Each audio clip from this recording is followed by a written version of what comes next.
Hey guys, how you going? This is BillyEatWorld, and today we're going to take a look at some of my first impressions of the new Final Stand DLC. I'll go into everything else in more detail over the next week or so, but today I thought we'd just start out with what I know best, which is DMRs.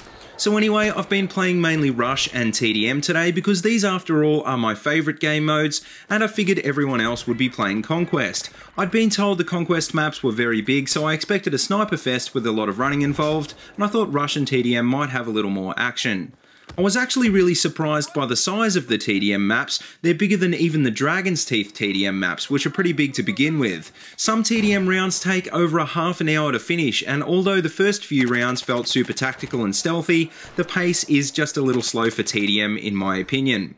Rush, on the other hand, well, that's a lot of fun because the maps are huge and you've got a lot more flanking options than you do in the base game Rush maps. I initially spawned in with my regular M16A4 setup, but I realised pretty quickly I was going to need something with a bit more range to deal with the size of these maps. I tried out the EMR, but eventually switched over to the Mark 11 because almost every shot you take in this DLC is going to require that extra accuracy the Mark 11 has over the M39. I normally run the Mark 11 with the ACOG, heavy barrel and stubby grip, but I was mucking around with pretty much everything including bipods and suppressors to find the perfect setup for this DLC.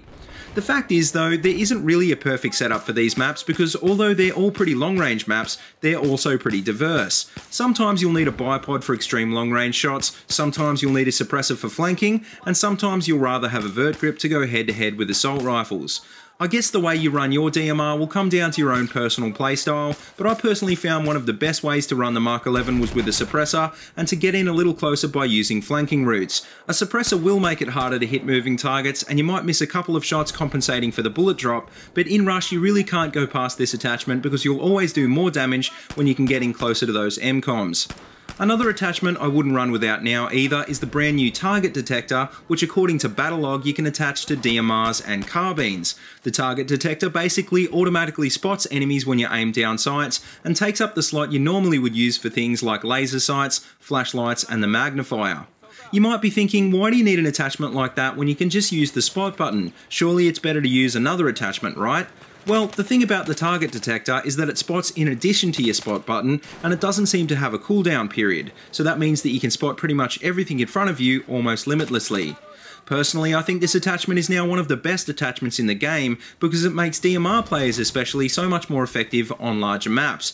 The only other attachment I'd even consider using on a DMR in this slot is the magnifier, and when I'm using an ACOG scope, well, I'm not exactly going to need that, am I?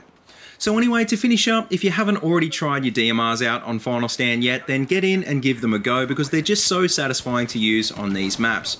Just keep your eyes peeled for campy snipers, mortar guys and bipod LMGs though, because they're back with a vengeance in this DLC and they'll take you out very quickly if you don't manage to spot them first.